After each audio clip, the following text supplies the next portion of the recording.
Black Star Network is here. Oh, no punches! I'm real revolutionary right now. Support this man, Black Media. He makes sure that our stories are told. Thank you for being the voice of Black America, Roland. Stay black. I love y'all. All momentum we have now, we have to keep this going. The video looks phenomenal. See, this difference between Black Star Network and Black-owned media and something like CNN. You can't be Black-owned media and be scared. It's time to be smart. Bring your eyeballs home. You dig?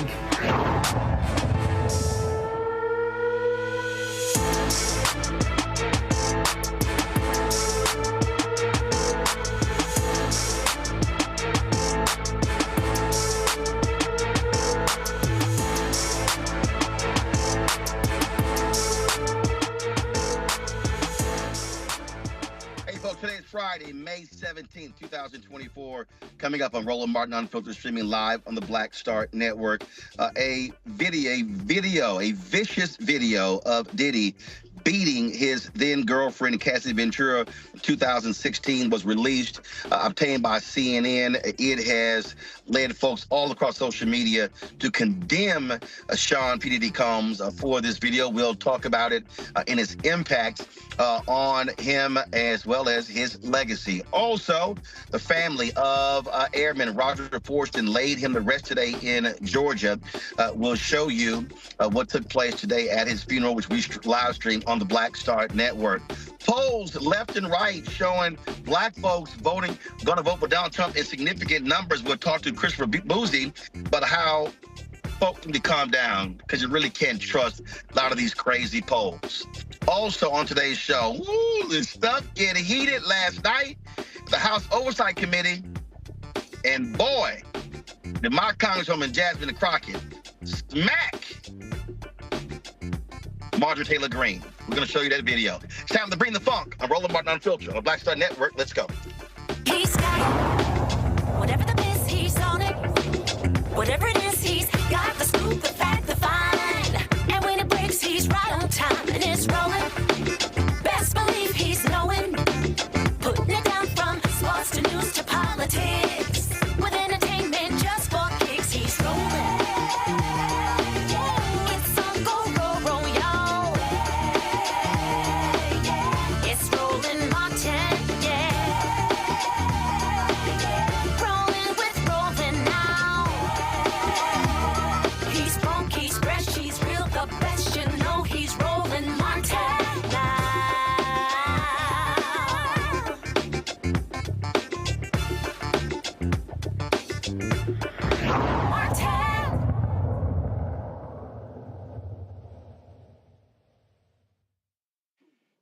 Folks, we're 6 months away from the election, and polls are all over the place. Just to give you an example, a Reuters Ipsos poll shows President Joe Biden, Donald Trump tied. The Economist YouGov survey has Trump ahead of Biden by just 1 point in a five-way race. A Fox News poll shows Trump leading by 1 point in a head-to-head matchup. A Morning Consult weekly poll taken May 10th through the 12th has Trump leading Biden by 1 point. Yet, when you also look at these polls, they're showing that Black voters are going to be voting for Donald Trump anywhere from 18 to 23%.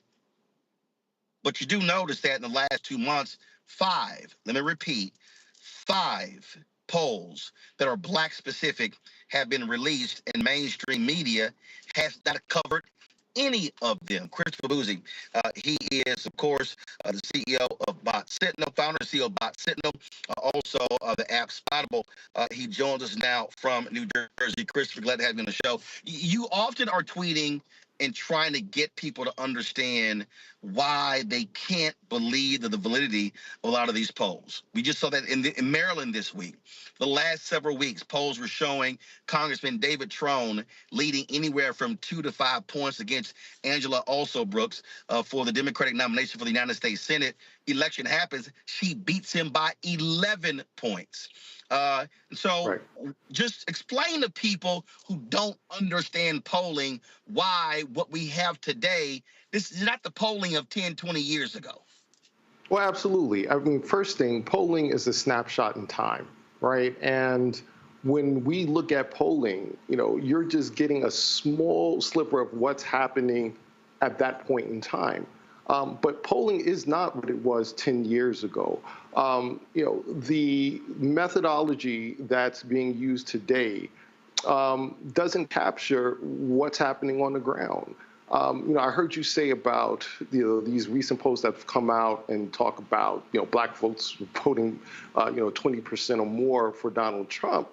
That's just pure fantasy, and the reason being is when you look at the crosstabs, when you actually look at who they polled, sometimes it's 6, 7, black folks. That's not representative of what's actually happening, and it doesn't represent reality. So when I'm on social media and I'm spouting out or tweeting out that ignore the polls, I'm saying that because at this point it's like you taking a magic 8-ball and shaking it up and asking who's going to win, Donald Trump or Biden. Well, and what I try to explain to folks is that, first of all, when you look at mainstream media, they aren't breaking these things down. So they rarely talk about how many people were surveyed. So some of these polls is 500. 600, 700, 800. That's one. They don't talk about the crosstabs. You don't understand how they're weighted. If they're weighted more conservative, more progressive. You don't understand if they're weighted more older voters than younger voters. So there's so many variables that are in play when you talk about how a poll is done. No, absolutely, and you hit it right on the head there, because look, not only the weight it matters, but how the poll is worded. I did a little experiment. Someone suggested, I put out this tweet, and I asked, a question. It was regarding saving the Speaker of the House, and I put out 2 different quote unquote polls, asking the same thing but differently, worded it differently, and we got drastically different results. Doing that. And the reason being is the way you also word a poll will determine how people answer the poll. So if you're a pollster and you're looking for a specific narrative, you can word a poll in a certain way to elicit the result that you're looking for. So that's why I tell people, take polls with a grain of salt. Also, what folks I think have to understand today, that you used to have credible polls. What I mean by that is you have folks who took great care in how the poll was conducted, how it was researched. Polling today is about marketing. Polling today is about branding. It's about being able to be a part of the news cycle. And so, sure, you might have a New York Times, CNN poll, but then what used to be reputable, Rasmussen, has just turned into a crazy, deranged, right-wing, nonsensical polling operation. And now, I mean, you got to the point where you might have, 10, 20, 30 polls because, they're just paying anybody go out and do a poll, because we know if we do the poll and it's showing some shocking numbers, it's going to get picked up by digital media outlets, cable news outlets, because they are fixated on the process as opposed to the policies. Once again, I absolutely agree. And that's the problem with the polling. The credibility of a lot of polls. So wait, look, let's just look at 2022 when we had all these polls that were coming out, pretty much showing a landslide for Republicans, and the pundits and folks in the media were predicting a red wave. We saw on, during the midterms on that election day that no, that did not happen. Not only we did not see a red wave, Democrats overperformed. And we're seeing that throughout even this cycle here with the special elections, that Democrats are overperforming, where they may, in some of the polls, be behind a point or just maybe a point. They end up, once the election is over and the votes are counted, 6, 7 points. So that's when I tell people, you don't have to take my word for it. Just look at what's happening on the ground. Look at the special elections. Look at what, we actually have the data, and you can see that these polls are just not correct. Let's talk about these black polls. And again, we've looked at and we've had on the show polls by Black PAC, Higher Heights, Black Women's Roundtable in Essence, Black Voter Project, and another poll dealing with black families and reproductive health. These are Black-specific polls, ranging from 800 people to the Black Voter Project Survey, 2004. They have gotten virtually no pickup on any mainstream media outlets. And so how shameful is it to see Morning Joe and CNN and MSNBC and Fox News and ABC and NBC and CBS and Politico and the Washington Post and the New York Times and all of these outlets writing all of these stories and these think pieces on what's changing with the Black voter, and they completely ignore Black polls that are more representative than any other poll out there on the minds of Black people? Because it contradicts the narrative that they're trying to push out, that there's been this mystical shift of Black voters who have just decided that they're going to vote for Trump. And it destroys that narrative. So they ignore it. But the fact of the matter is Trump has not gained with the Black voters. He has not had any significant gains whatsoever with independents. It's just fantasy. So when you have these polls, and like I said, and you look at the crosstabs, and as you accurately pointed out, how is the poll weighted? How many people were surveyed? If we're talking about a shift with Black voters, how many Black voters were actually surveyed? Where were they surveyed? I mean, like you said, there's so many different variables. But to claim that 20% of Black voters are going to vote for Trump is absolutely nonsense. And I just think that it's yes, I do believe it's absolutely the narrative, but also I think it's offensive, and I'm about to tweet some stuff out directly to these people and say, how can you call yourselves reputable news organizations, and here are Black specific polls, and you do nothing? And what's shameful to me is MSNBC and NBC. Cornell Belcher literally did one of these polls. I think it was the Black Pack poll. He is employed by MSNBC and NBC News, and they wouldn't even have him on to discuss the poll that he did for Black Pack. No, it's shameful. It's shameful. And we're not seeing that diversity of polls being covered by the mainstream media. And you're right. It is shameful, but at the end of the day, it changes the narrative, and by changing the narrative, they cannot present this horse race that they're desperately trying to present. I've already stated, and I'll say it here on air, I do believe Biden will win, and I do believe he will actually pick up more states than he did in 2020, including Florida. The data. There is evidence to show that he has a very good chance of winning Florida this November. I do want to get a couple of questions in for you to talk about Spoutable. You launched this in the wake of Elon Musk buying Twitter. How old is the app, and how has it grown? Yeah, so we're just over a year old. We launched in February 2023. The whole purpose of Spoutable is to provide an alternative to Twitter because of the mis and disinformation and targeted harassment and abuse. People who look and sound like us are always the first to face the abuse on social media, especially Black women. So the whole purpose of Spoutable was to give people who look and sound like us an alternative to what, to be quite frank, what white CEOs believe, social media should be. And I just don't agree with that. So I launched the platform, in February. We've been growing steadily.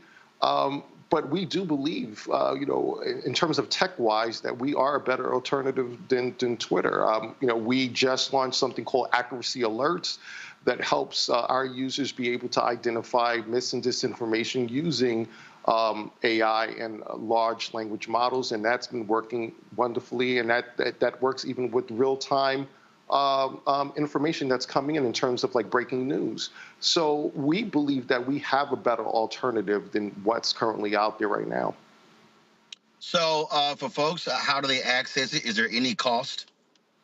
No, it's absolutely free. They can go to the App Store, just Google it, Spoutable, And we welcome all folks to come and give it a try. And for the other point is, and add this here, what are the features that you have? Because I was in the audio room you were in earlier this week, and so what features do you have? Yeah, so look, we have pretty much all of the features of Twitter, but we also have something called Pods, which is an audio. It's similar to Clubhouse and Twitter Spaces, but it's a lot more interactive. You can host, thousands of folks. And, we feel, and once again, that's also free.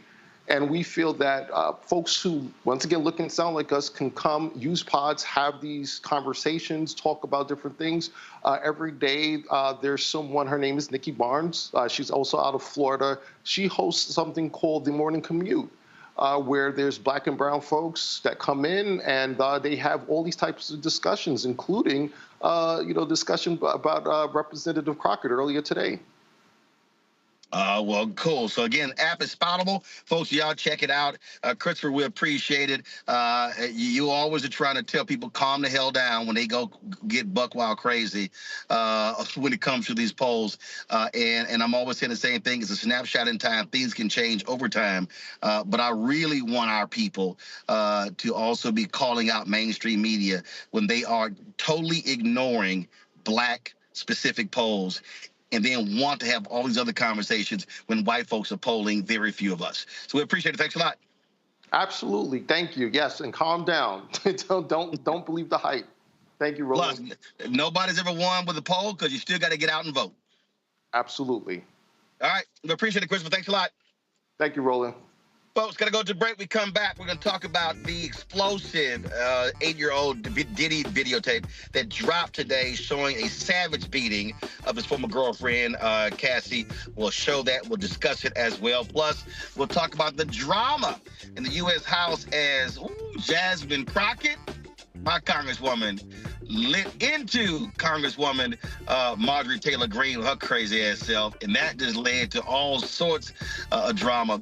And so, boy, it was shade being thrown left and right, pettiness, and we are here for all of it. So we're going to show it to you as well. Folks, you're watching Roland Martin Unfiltered right here on the Black Star Network. Back in a moment.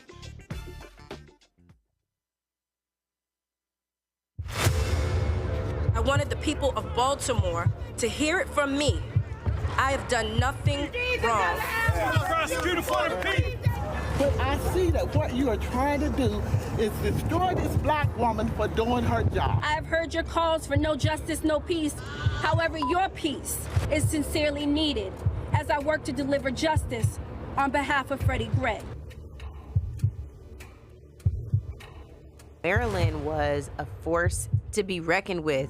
I was assuming this was all because of Freddie Gray, but it actually is much deeper than that. Baltimore's top prosecutor, a woman named Marilyn Mosby, was indicted yesterday in the Eastern District of Maryland for perjury. Couldn't help but think about Donald Trump. This is what you got to deal with when you are a Black woman fighting for just causes in America. Yeah, but just taking on the police, period. She's stepping on their toes. They want to cross her out of the system so she can't stand up for the preacher. Reached in the pool and grabbed me and pulled me out. Imagine if this were you. You would want people to stand in your corner. I lost my car. I lost my job. I lost my marriage. And I almost lost my mind for a little while. It's just so much right now, Lord, and I'm just saying, why are you putting all of this on me? I'm about to break. Coming soon to the Black Star Network. It was my junior year at Georgetown, and Spike calls me and he says, Malcolm, what are you doing next year? So, graduating, you know? He said, take a year off, work on Malcolm X. I said, okay. But first of all, for the folks who don't know, Spike is my cousin. Spike is my cousin. Just for the person watching, like, how the hell is Spike just gonna tell you that it's true? It's true.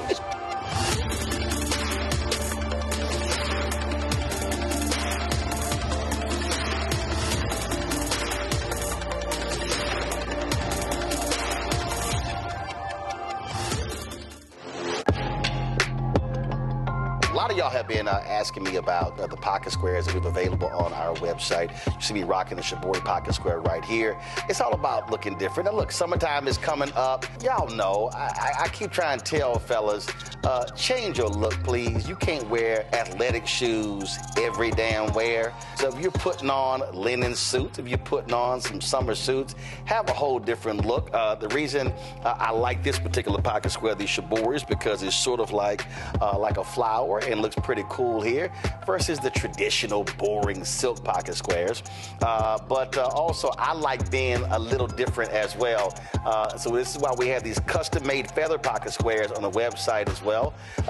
My sister actually designed these after a few years ago. I was in this battle with Steve Harvey at Essence, and I saw this at a St. Jude fundraiser. I saw this feather pocket square, and I said, well, I got some ideas. So I hit her, and she sent me about 30 different ones. And so this completely changes your look. Now, some of you men out there, I had some dudes say, oh, man, I can't wear that. Well, if you ain't got swagger, that's not my problem.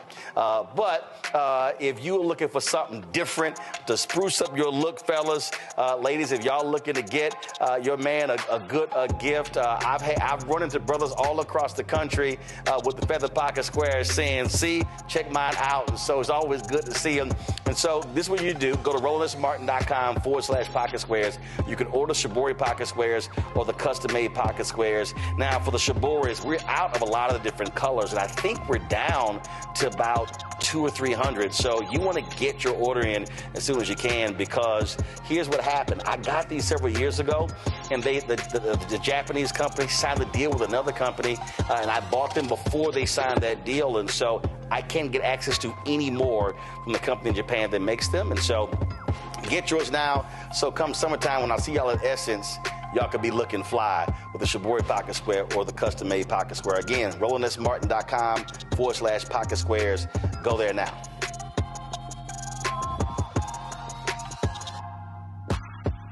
Nobody knew that healthcare could be so complicated. Trump was a failure on healthcare. Hundreds of thousands of Black Americans lost healthcare insurance. That is outrageous. And if he's president again, he would cancel insurance for millions more of us. We cannot go back. President Biden and Vice President Harris have lowered health care premiums and expanded coverage for Black families. They also capped the price of insulin at $35. Joe Biden is getting the job done for people just like me. I'm Joe Biden, and I approve this message. Farquhar, executive producer, Proud Family. You're watching Roland Martin Unfiltered.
Well, this insurrectionist Supreme Court is showing us exactly who they are. Supreme Court Justice Samuel Alito is blaming his wife, isn't that familiar, for the upside-down American flag that was in his front yard. And the Supreme Court is ordering Louisiana to hold this year's congressional elections using the map with the second black district. Okay, we discussed that yesterday and discussing that. So here's the whole deal, y'all. So here's the whole deal. Let me walk y'all through this. So this fool Alito, this is a story that was in the New York Times. Now, mind you, why is this coming out now? A photo was taken of the flagpole in front of his yard, upside down flag. He calls Fox News' Shannon Bream and tells her, oh, it was an argument between my wife and my neighbors, and it's very political on our street. Then he claimed that somebody had this vulgar sign that could be seen by children at a bus stop, except for one problem. Schools were virtual, so there were no kids at bus stops. Ellie Mistel is a correspondent, justice correspondent with The Nation, joins us right now. Ellie, I appreciate Alito talking because as he keeps talking, the lie keeps getting bigger. You think? Look, you know where else children are? In front of Alito's house where they can see him supporting an insurrection. How about we talk about that? He says his street is very political. You know who the most political person on Alito's block is? Oh, that would be Sam Alito, who does nothing but make political decisions while clothed in a robe of unscrutable power, all right? So his story, which, as you pointed out, who is he telling the story to? Fox, the most politically corrupt news organization in the country. So why is this all happening, right? When I think you bring up the good point. Why are we only learning about this 3 years after it happened, right? Well, one, we have a media that is invested in protecting these justices and lying to us and pretending like these justices are impartial when the media knows full well just how partial and biased and corrupt they are, right? That's number one. Number two.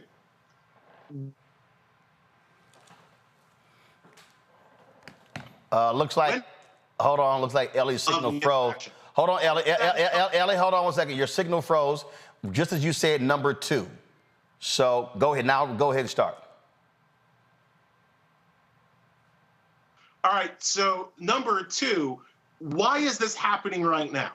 And what we know is that right now the Supreme Court is trying to decide whether or not Trump is immune from the insurrection that we now know Samuel Alito and his wife supported. Right? So that's the key issue here. Alito has done everything he can to delay Trump's trial over January 6th.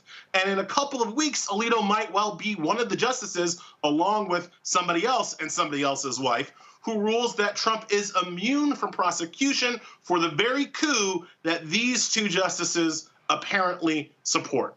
So when we talk about why Alito is corrupt, this is why.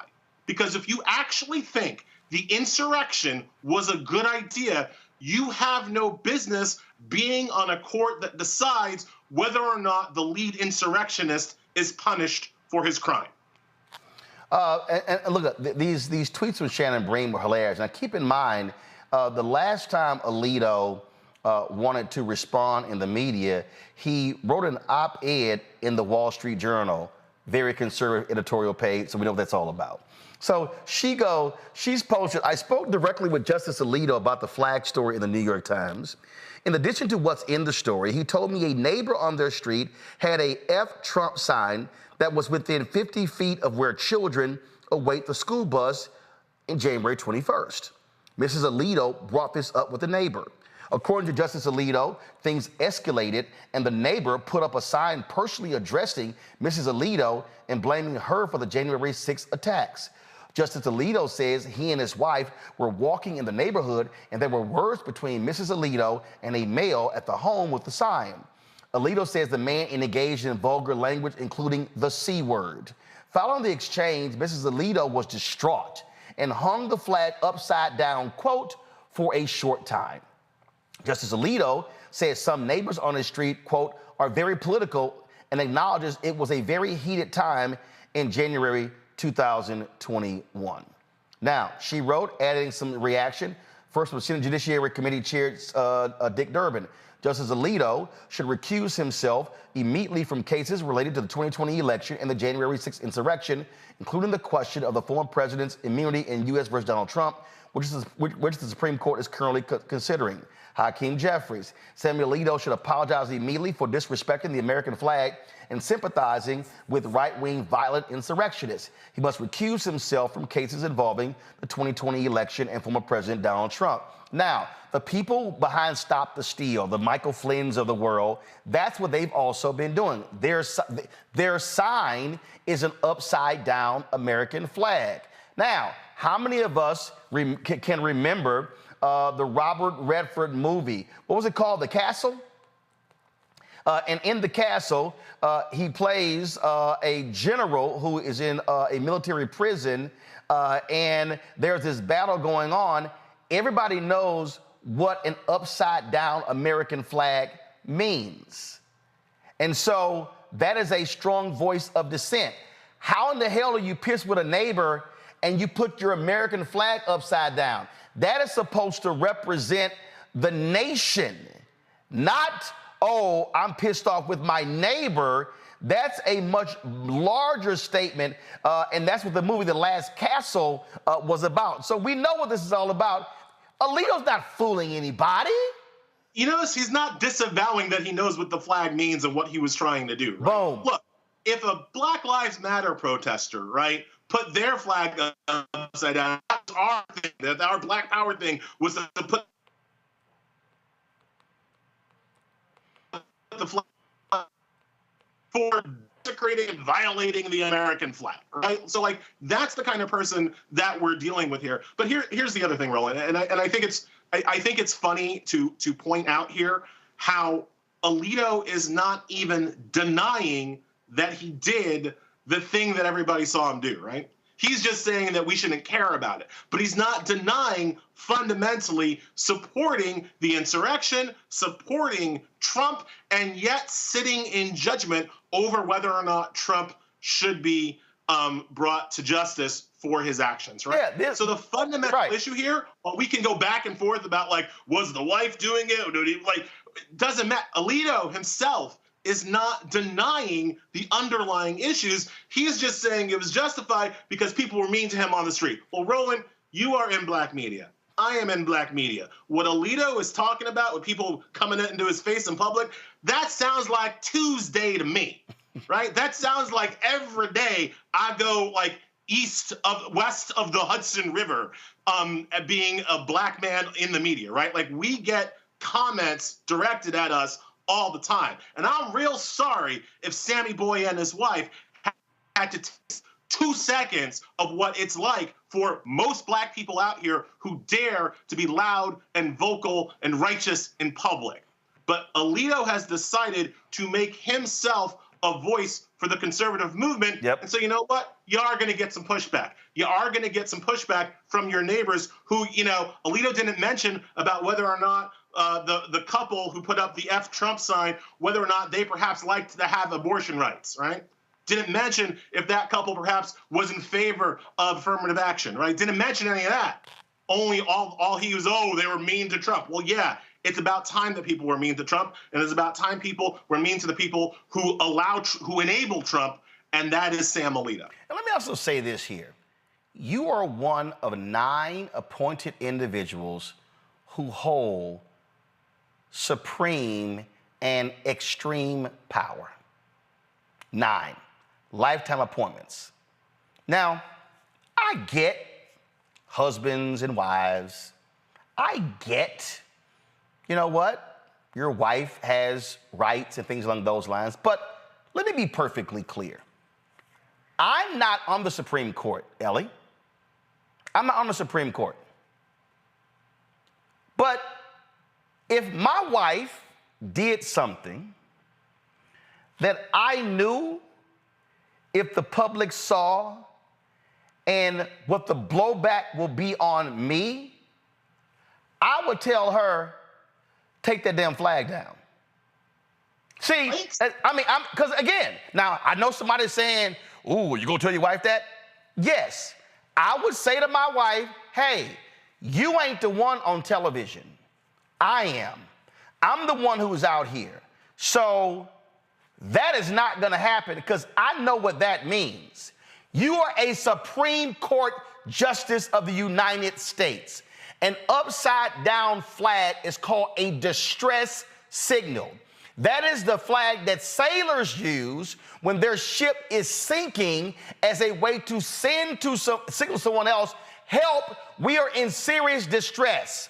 A neighbor giving you some shit is not enough for you to say, I am going to put the United States flag upside down in front of the yard of a Supreme Court justice. Sorry, Alito, you a punk-ass husband who agreed with your wife with that, and you're just trying to now put it on her versus being a man and own up the fact that you agreed with it. 100% I agree with you, Roland, and I think you're actually being a little bit nice because let's all, like, since we're talking about the wife alibi, let's also remember this. Alito, Samuel Alito, is the most sexist, misogynist prick on the entire Supreme Court. This man disrespects women who are in his courtroom. He disrespects his female colleagues on the court. He disrespects the Solicitor General of the United States, Elizabeth Prelogar, when she argues in front of him. You cannot convince me on this green earth that a misogynist like Sam Alito has anything happening at his house that he doesn't know about and approve.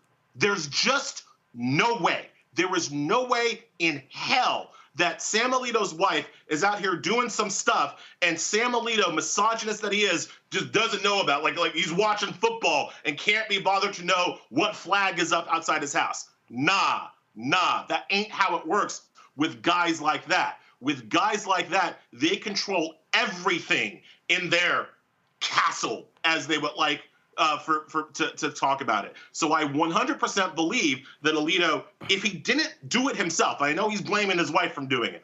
I don't necessarily believe it. If he didn't personally do it himself, he knew about it, he approved of it, and he approved of the message. And he's like, oh, you know, my wife, she just did it for a very short time. So, you know, Alito's not a honey-do husband. Alito's not out here on Saturdays picking up groceries and things that happen at his house and he don't know about it. And, the pool boy put up the flag. You don't, nah, man. You did it. You either did it yourself or your wife told you, go outside, pull down the flag, flip it upside down, and put it back up. And he was like, okay, that sounds like a good idea to me. That's how I believe that happened. And we know exactly how these right-wing conservatives feel about pool boys, right, Jerry Falwell Jr.? All right, I will ask you a couple of things. You wrote a piece about the Louisiana case. I do want to ask you about that real quickly because the Supreme Court kicked it back by saying, no, the map's got to be used. But the brilliant, if all these idiots who were like, oh, this ain't no really big deal, you know, Ketanji Brown Jackson being in the Supreme Court, she's showing you her brilliance. Because she and the liberal justices wrote a dissent. And what people need to understand, and I'm going to show you, this is the map that Louisiana approved.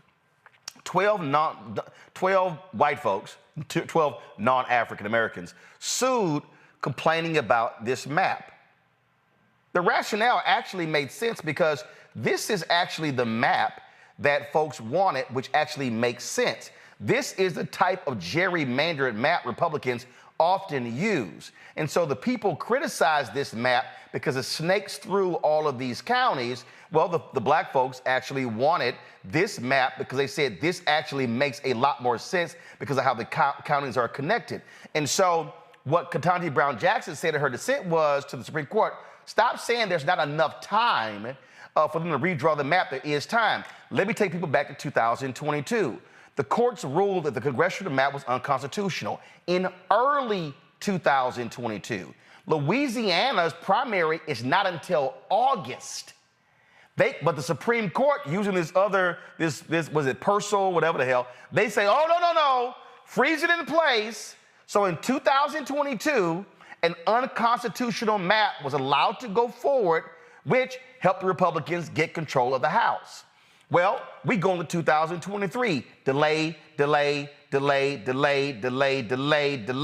Finally get a Supreme Court ruling. We come to 2024. Now the goal was delay, to hope they can run the clock out so the court can say, oh, you're right, freeze the maps, keep it in place. Same thing happened in Alabama. So what you're writing is what Judge Brown Jackson is doing is getting on the record trying to say, let's stop using this other rule as a reason to say not enough time when there was enough time if we had the courage to tell them to go do it. 100%. Jackson is playing not for this case, but for the future, right? Louisiana has 6 congressional districts. It is 1/3 black. That should mean pretty much that 1/3 of Louisiana's districts, 2 of 6, should be majority black districts. But Louisiana came out with a map that only had 1 district that was majority black. They were ordered by a federal court to draw another map, and that's the map with 2 majority black districts that you showed first, Roland, with the district that snakes through all of those different counties. Why does the map look that way? Because they're trying to protect Congressman Steve Scalise and Speaker of the House Mike Johnson, who both have districts in Louisiana, but don't want black people in those districts because they might lose. So they, instead of doing it naturally, they did this snaking gerrymander thing to only hurt one Republican, a guy named Garrett Graves that I apparently don't like for Republican infighting reasons I don't care about, but protect the powerful people, Scalise and Johnson, right? So then, with this horrible-looking map, and it does look horrible even though it has 2 majority black districts, these 12 white voters sued saying, our equal protection is being hurt because we're not being overrepresented by your congressional map. And the Supreme Court said no to the white people. No, you can't sue because it's too late. And that's why Jackson dissented. She didn't disagree that the white people had a ridiculous lawsuit, but the argument that it's too late to bring a lawsuit over unconstitutional maps, Jackson was not having that. She was like, nah, there's always time. There's always time to bring a constitutional challenge for some racist-ass maps. Ellie, I also think she was doing something else. I fundamentally believe that she knows that this is a bad map. Go to the map. She knows that this is a bad map. What she was also saying is, yes, there is time to fix this map, and really, this is the one that we should be approving. Because what people don't understand is, it doesn't mean that this is gonna be the map that still stands in 2026. What they're saying is, freeze it in place. This actually is the type of racially gerrymandered maps that Republicans often would use. And I think what Republicans did in Louisiana was say, let's approve this map because we think they're gonna rule this unconstitutional. Well, they got screwed because it backfired.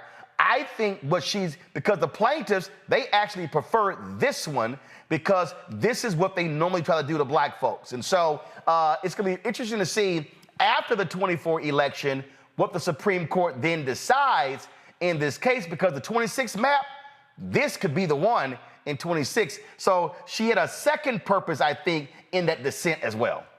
No, she's always playing the long game. And I think that liberals especially need to recognize what we got here, because this Jackson is a woman who is always looking forward to the battles ahead of us and not looking backwards to the battles behind us. And it's really important for liberals to start thinking that way, because Republicans always do. Republicans, especially ones given judicial power, are always playing the long game. They're always thinking about what they're going to take away next, as opposed to being so worried about what happened in the past. And liberals need to start bringing the same kind of heat and the same kind of fire, because that's how you have to know how the game is played. And Jackson's just playing.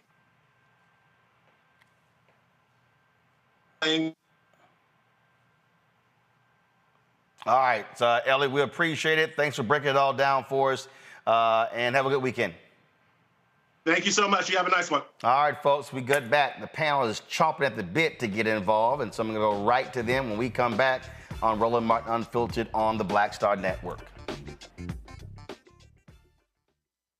When you talk about blackness and what happens in black culture, we're about covering these things that matter to us, speaking to our issues and concerns. This is a genuine people-powered movement. There's a lot of stuff that We're not getting, you get it, and you spread the word. We wish to plead our own cause. Too long have others spoken for us. We cannot tell our own story if we can't pay for it. This is about covering us. Invest in black-owned media. Your dollars matter. We don't have to keep asking them to cover our stuff. So please support us in what we do, folks.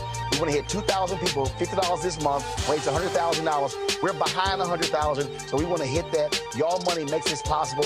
Checks and money orders go to P.O. Box 57196, Washington, D.C. 20037-0196. The Cash App is $RM Unfiltered. PayPal is R Martin Unfiltered. Venmo is RM Unfiltered. Zelle is Roland at RolandSMartin.com. What's up, everybody? It's your girl, Latasha from the A. And you're watching Roland Martin Unfiltered.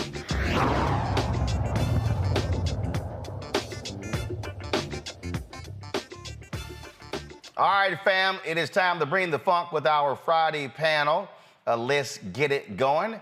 Matt Manning, a civil rights attorney out of Corpus Christi. Don't look like he in Corpus Christi. He must be somewhere else. So he ain't with his normal fake law books behind him. All right, we got Kelly Mateo, communications strategist out of Washington, D.C. Kelly always got her little artwork behind her, all colorful and everything like that. And then, of course, we got Michael in his basement. Michael Imhotep, host of the African History Network show out of Detroit. Glad to have all three of y'all here. Let's get into it. First, I want to deal with the upside down flag, Matt. Does he think we that stupid? Oh, that what I don't know. My wife, she did that, and it was up for a short time. She's just a little mad because our neighbors, they call her the C word.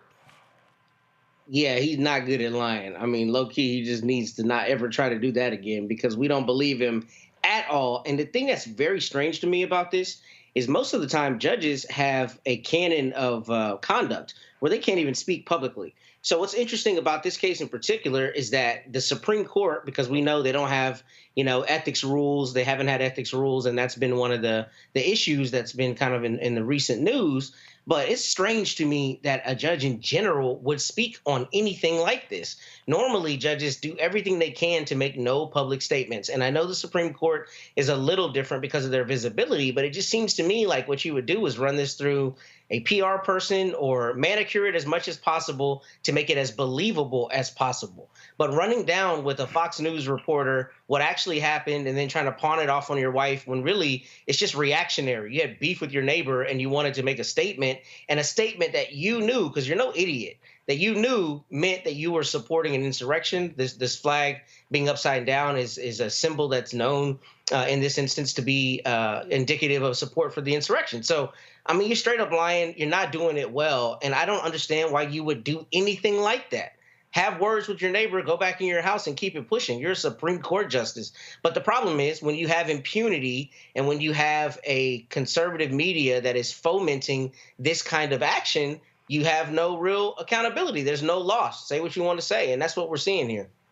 Bottom line here, Kelly, this is a rogue, hardcore, right-wing MAGA Supreme Court justice, no different than Clarence Thomas, whose wife was a part of the efforts to overturn the 2020 election. These two individuals have no right deciding these cases. They have no right being on the Supreme Court. And I dare say this here. If people say there should be term limits for Supreme Court justice, guess what? The two people who should be prime examples are Sam Alito and Clarence Thomas. Well, you won't get an argument out of me regarding that, but I just wanted to piggyback off of what Matt was saying regarding why he didn't get a PR firm to handle this, because certainly that's what I would have recommended. But it also goes to another point that Matt mentioned, basically being Justice Alito's hubris on the matter. You don't really, you don't play defense. You don't try to defend yourself when you don't feel like you did anything wrong.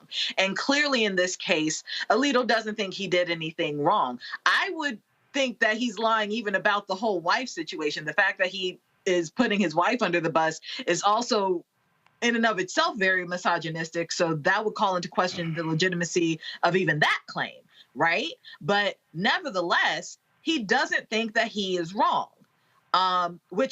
it follows that putting up the flag that way for him was also, in his eyes, not wrong. So in my head, that also follows that he is a traitor to the country, because supporting the insurrection was also supporting a traitorous action against the country. So taking it that far, for me, it says that he shouldn't be on the bench at all because he violated his oath to the bench. He violated his code of conduct to the country.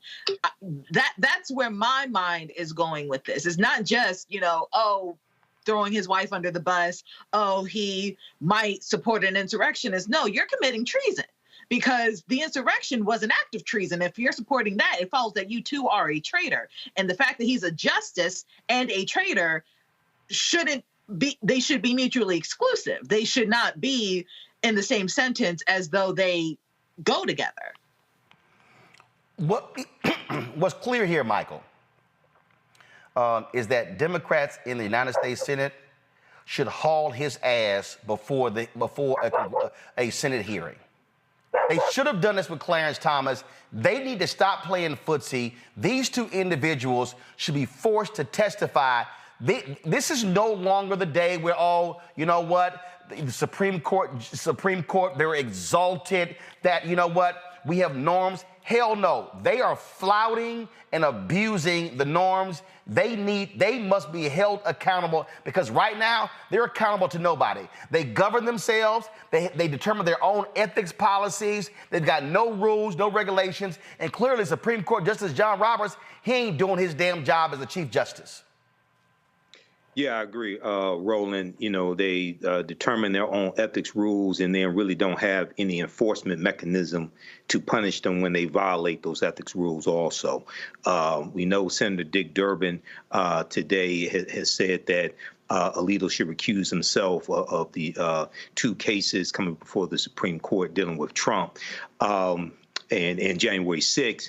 But I agree, Democrats are in control of the Senate by one vote, basically 51-49. So whatever power they have, they need to use it while they have it. Okay, number one. Number two, it's important really for people to understand that this 6-3 conservative Supreme Court is the result of the 2016 presidential election. Mm-hmm. And oftentimes, so many people think about just one person versus another person in the presidential election. And I explain this over and over to people on various platforms. No, this is about the trajectory of the country. And one of the lasting effects that a president has are their Supreme Court justices and federal bench confirmations, because these are lifetime appointments. If we look at Clarence Thomas was nominated by George H.W. Bush, the father, okay, in 1993.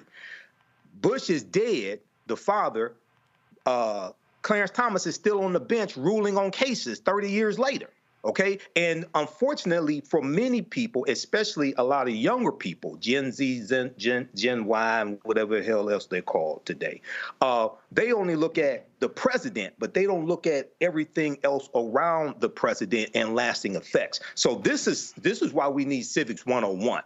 This is extremely important. And the Heritage Foundation, the Fairless Society, not only did they shape the federal bench, but the Heritage Action for America, the sister organization to the Heritage Foundation, they're the ones that crafted Senate Bill 201 in Georgia, the voter suppression law pushing the big lie, and the copycat bills in other state legislatures to suppress the vote as well. So we have to understand how all these dots are connected. And in some cases, many of our people don't even know the dots exist in the first place. Indeed. All right, folks, we're going to do this here. We're going to take a break. We come back. Ooh, we got a lot we got to talk about. One, this video of Diddy beating his then-girlfriend Cassie has exploded across social media. We'll discuss that. Also, it got a little crazy last night in the House Oversight Committee. And Congresswoman Jasmine Crockett, ooh, some shade was throwing left and right. And I'm here for all of the pettiness. We're going to unpack and we come back. You're watching Roland Martin Unfiltered on the Black Star Network. Support us in what we do. Join the Brina Funk Fan Club. Send your check and money order to P.O. Box 57196, Washington, D.C. 20037 7-0196. Cash App, $RM Unfiltered. PayPal, R Martin Unfiltered. Venmo is RM Unfiltered. Zelle, Roland at RolandSMartin.com. Roland at RolandMartinUnfiltered.com. Download the Black Star Network app. Apple phone, Android phone, Apple TV, Android TV, Roku, Amazon Fire TV, Xbox One, Samsung Smart TV. We'll be right back. Next on the Black Table with me, Greg Carr. Dr. Gerald Horne, a man regarded by many as the most important historian of our time. He provides us a history lesson I'm betting you've never heard before. Texas enslavers who plan to continue the conflict even after Appomattox, even after the formal surrender of Robert E. Lee. Dr. Horne talks about his new book, The Counter-Revolution of 1836, Texas, Slavery, and Jim Crow, and the Roots of U.S. Fascism. You do not want to miss this conversation. Only on the Black Table, right here on the Black Star Network.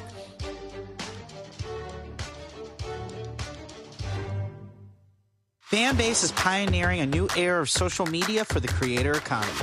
This next generation social media app with over 600,000 users is raising $17 million, and now is your chance to invest. For details on how to invest, visit startengine.com/fanbase or scan the QR code. Another way we're giving you the freedom to be you without limits. Hey, what's up, y'all? I'm Devon Frank. I'm Dr. Robin B., pharmacist and fitness coach, and you're watching Roland Martin Unfiltered.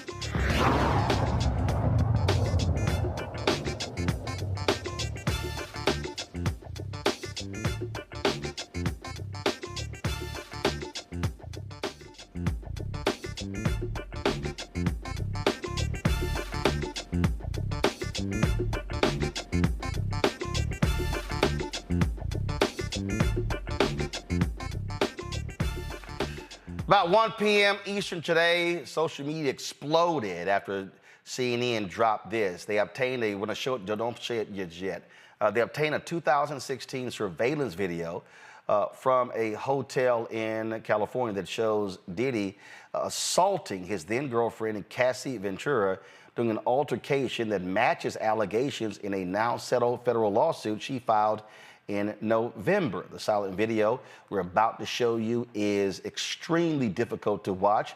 And so if you want to turn away, please do so before we actually show this video. All right, here we go.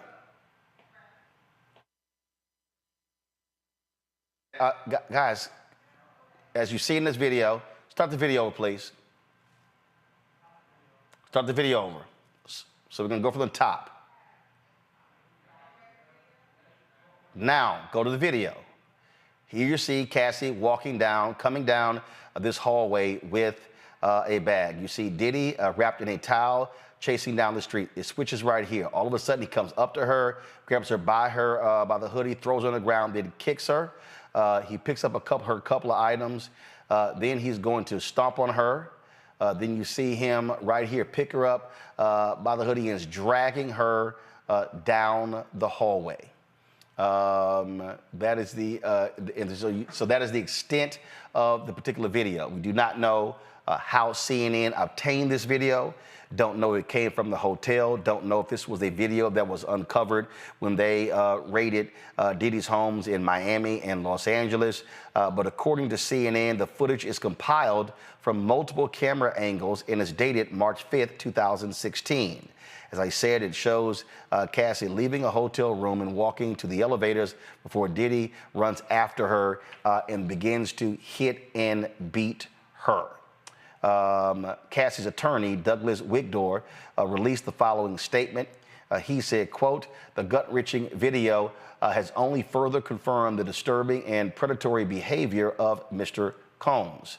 Words cannot express the courage and fortitude that Ms. Ventura has shown in coming forward to bring this to light. In November, of course, she settled her lawsuit that she dropped, was reported in the New York Times, and of course, it dropped on a Thursday. It was settled the next day. Details have not been disclosed. The last several days, Diddy had been quite vocal, if you will, on social media platforms. He had returned to Instagram and other platforms, even posting items and leaving his comments open for people to actually comment. Here are just a couple of these are the last 3 posts he actually made here. You see this particular post here. He posted this photo of one of his young daughters. This was 2 days ago. 3 days ago, boy, this did not age well. This Instagram post, time tells the truth.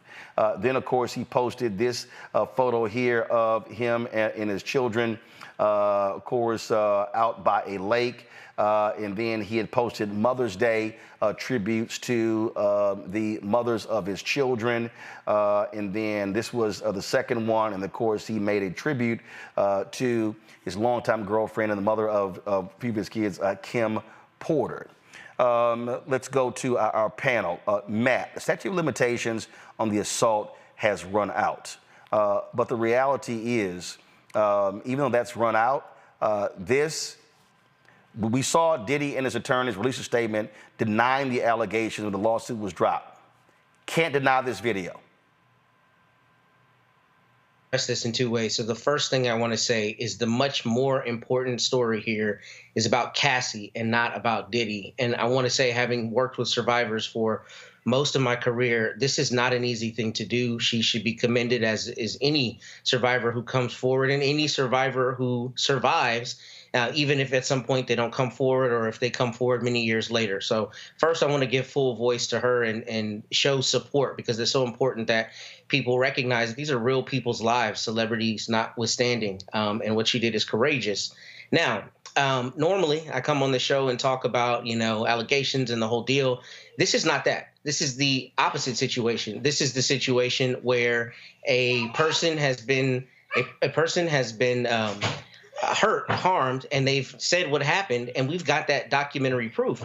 And a lot of times when you have this documentary proof, it shocks the conscience. People don't realize what somebody was dealing with as long as they were dealing with it. But she was with him for, I believe, 14 years. So I'm glad that there will be not only justice, there has been justice in the courts, but that there will be justice, hopefully, for Cassie's name and for any survivor who comes forward later. And I'll say, this is one of the things that it doesn't matter how good his PR team is, how good his lawyer is, they will not be able to get away from this, and he should not be able to get away from this.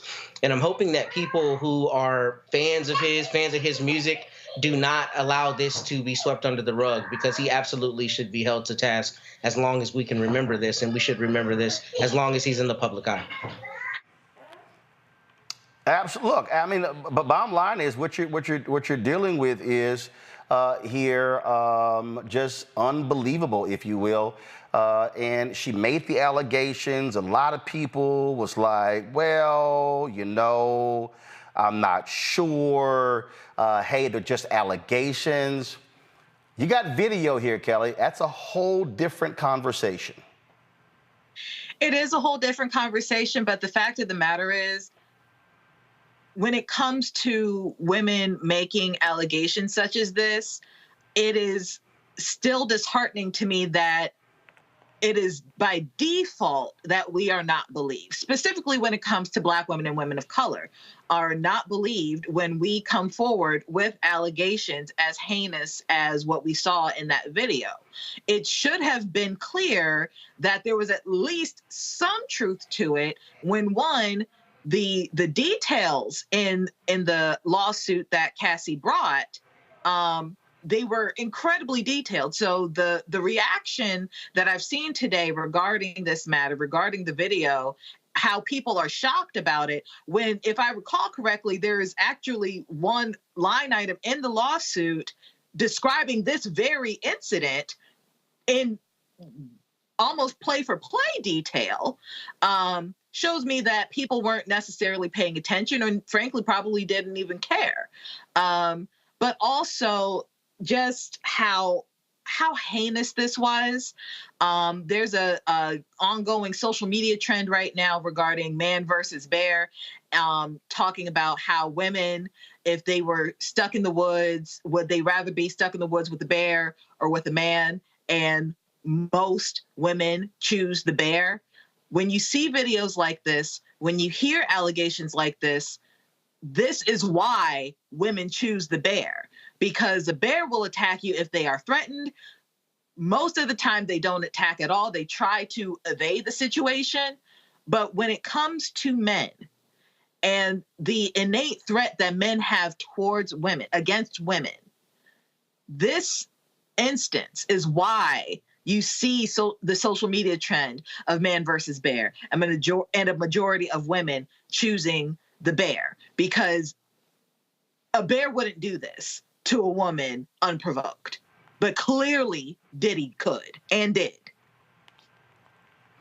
You know, this here it's beyond despicable. It's sadistic, Michael. Yeah, it is. And you know, when Cassie made her allegations in the lawsuit last year, November 2023, and then this was, as Kelly is correct, in her lawsuit, this is one of the incidents that was mentioned in that complaint. And it said the incident took place around March 2016, she said in the lawsuit.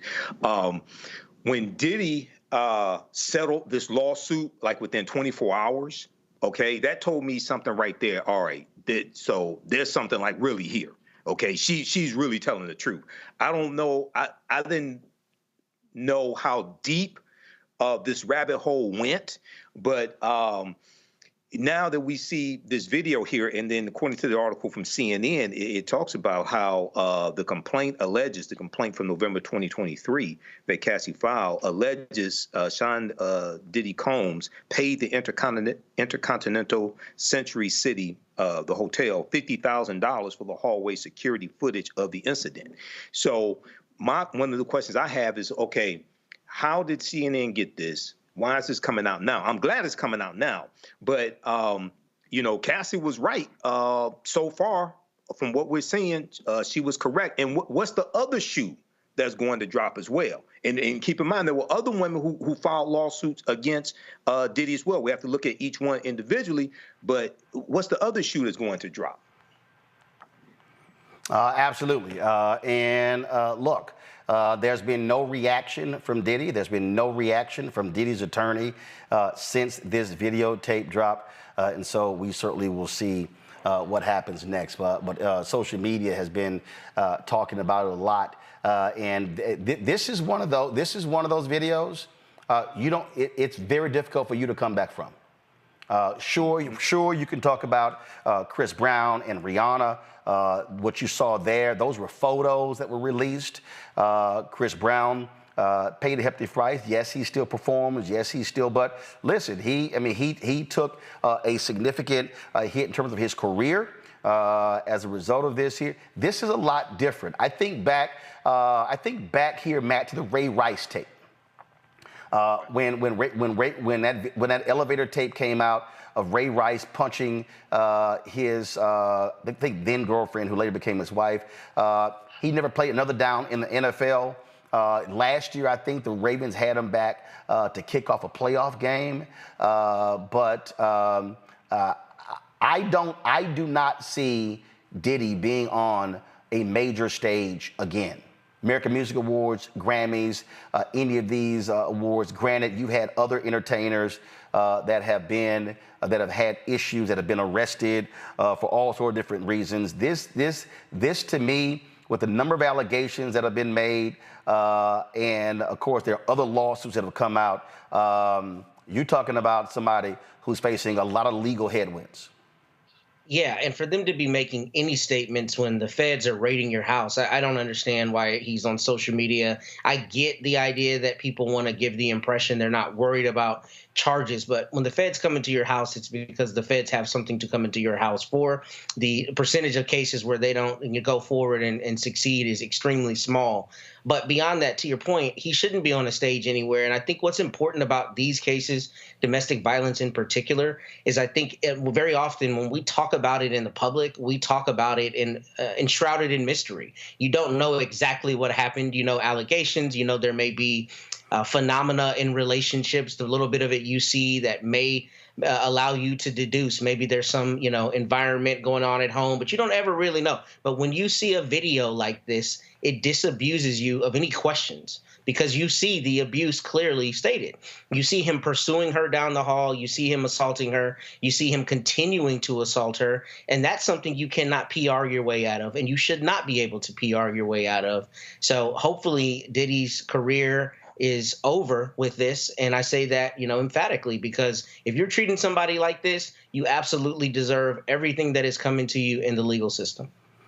Absolutely. And it goes to show you, look, earlier this week, Kelly, DJ Academics had a sexual assault lawsuit filed against him. And he made a quite interesting comment. He said, if I go down, I'm bringing everybody in the industry down. And folks are like, what the hell was that about? And what you're dealing with here, you've seen lawsuits filed against other folks in the entertainment industry. The statute of limitations, of course, was extended for a year in New York City. You saw these sexual assault lawsuits filed there as well. And so you are seeing people today, Kelly, women today, file these lawsuits, telling their stories, sharing their truths. And there are a lot of folks who have been hiding behind NDAs, hiding behind the settlements, who right now should probably be running scared. Absolutely. I think that 2024 has become the year of reckoning, the year of accountability.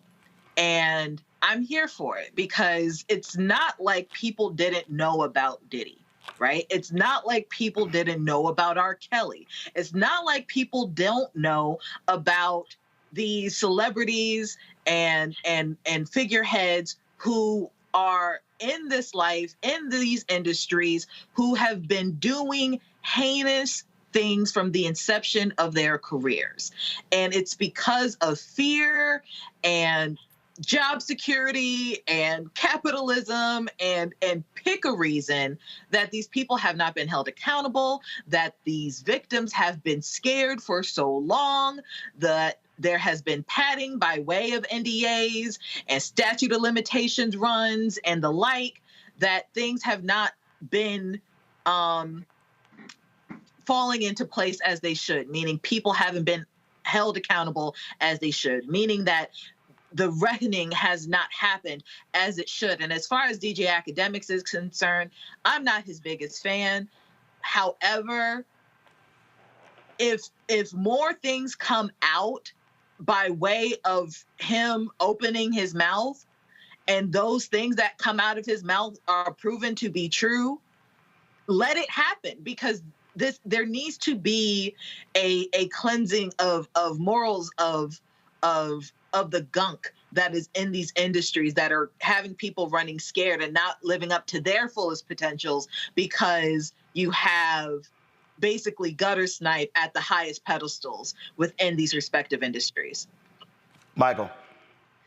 Yeah, Roland, also, according to Cassie's lawsuit and was mentioned in this CNN article, is that she claimed that she was raped in 2018 as well and subjected to years of repeated physical and other abuses by Combs, as well as she alleged that he forced her to have sex with other men.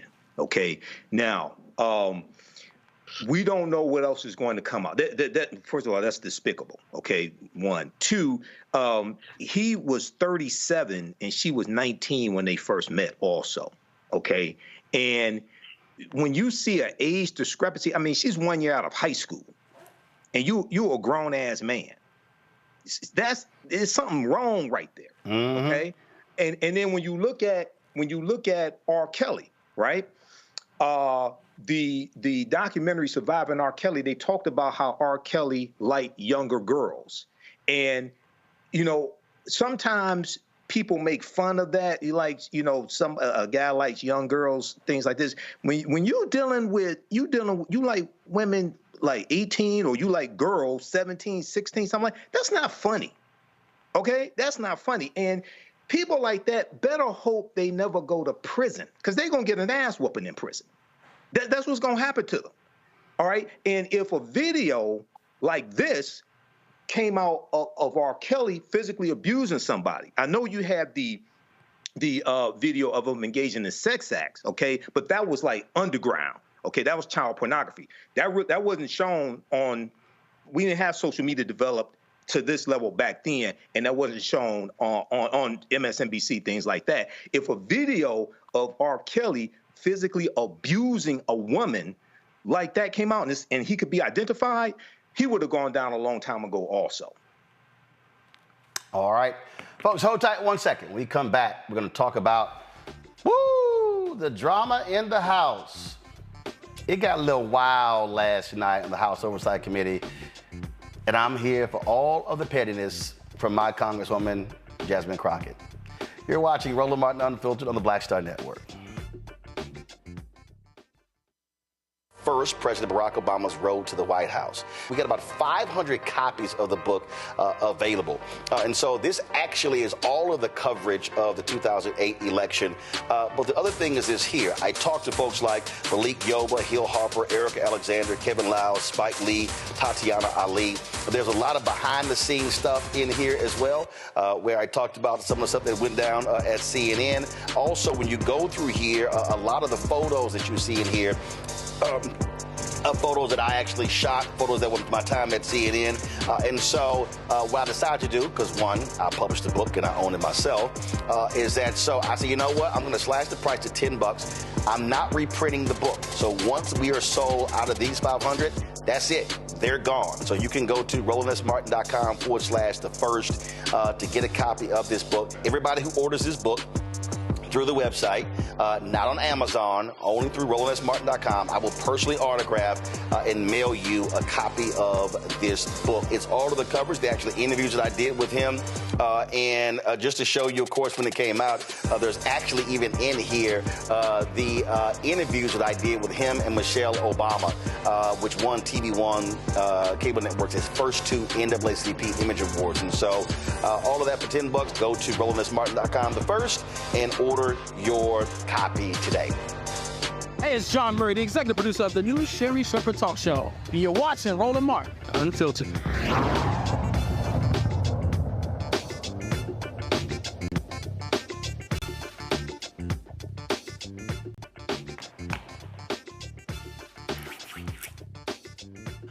Whoa, Nelly! Keith Jackson used to always use the phrase when he was calling college football, and that's probably what he would have said last night if he was calling the House Oversight Committee game last night between the donkeys and the elephants. I know you were up late, because see, a lot of them Trumpers, they were down in New York City looking like some damn fools standing there defending Donald Trump. He was in court. So the committee, they actually got to work late last night, and damn, clearly some folks needed some sleep. Really? I'd like to know if any of the Democrats on this committee are employing Judge Merchan's daughter. Please tell me what that has to do with Merrick Garland. Is she a porn star?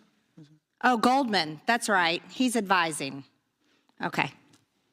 He's advising who? What? Do you know what we're here for? You know we're here about AG. I don't think you know what you're here for. Well, you the one talking about. I think your fake eyelashes are messing up. No, ain't nothing. Hold on. Listen. Order, Mr. Chairman. That's beneath even you. Engage the order of your committee. Order. Please. There's a point of order. We have a point of order. Mr. Lynch, state your point. Mr. Chairman, I would just like to ask the parliamentarian if your conduct here in raising money in connection with this hearing is referable to the Ethics Committee within this hearing. is a motion in order to refer your conduct and your abuse of It's not a point of order. Mr. I do have a point of order, and I would like to move to take down Ms. Greene's words. That is absolutely unacceptable. How dare you attack the physical appearance of another person? Are your feelings hurt? Her words down. Aw. Oh, girl, baby girl. Oh, really? Don't even play. Baby girl? I don't think we are going to move, and we're going to take your words down. I second that motion.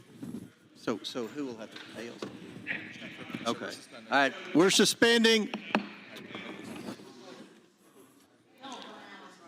Absolutely not.